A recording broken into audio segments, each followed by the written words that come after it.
పరిచర్య చేసేది ప్రతిఫలం కోసం కాదు ప్రియ సహోదరు, ప్రియ సహోదరి. పరిచర్య చేసేది దేవుణ్ణి ఘనపరచడం కోసం, దేవుణ్ణి సేవించడం కోసం, అలాగే దేవుణ్ణి ప్రేమించడంలో ఒక భాగం. హల్లెలూయా. ఆయన ఏదో చేస్తాడని ఆశించేది నిజమైన భక్తి కాదు.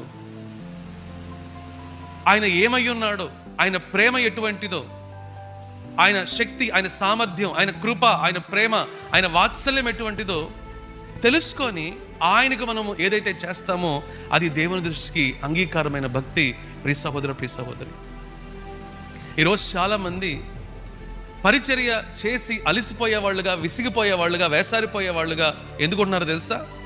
వారు పరిచర్య చేసిన తర్వాత, లేకపోతే కష్టపడిన తర్వాత, దేవుని కొరకు ఏదన్నా సమర్పించిన తర్వాత, దేవుని కొరకు ఏదన్నా వాళ్ళు నష్టపోయిన తర్వాత, వాళ్ళు అనుకున్నది కనుక వాళ్ళకి జరగకపోతే ఇక దేవుని మీద వాళ్ళు ఆడే నిష్ఠూరాలు మామూలుగా ఉండవు.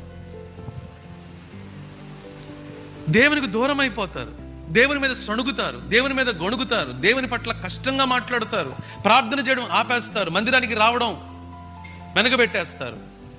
ఏంటి అని చెప్పనంటే, నేను పరిచర్య చేశాను కదా, నేను ప్రార్థన చేశాను కదా, నేను ఇవి చేస్తున్నాను కదా, మరి దేవుడు ఎందుకు చేయడు అని చెప్పనని దేవుణ్ణే నిలదీస్తూ ఉంటారు. ప్రియ సహోదర, ప్రియ సహోదరి, అది దేవుని దృష్టికి సరైన భక్తి కాదు.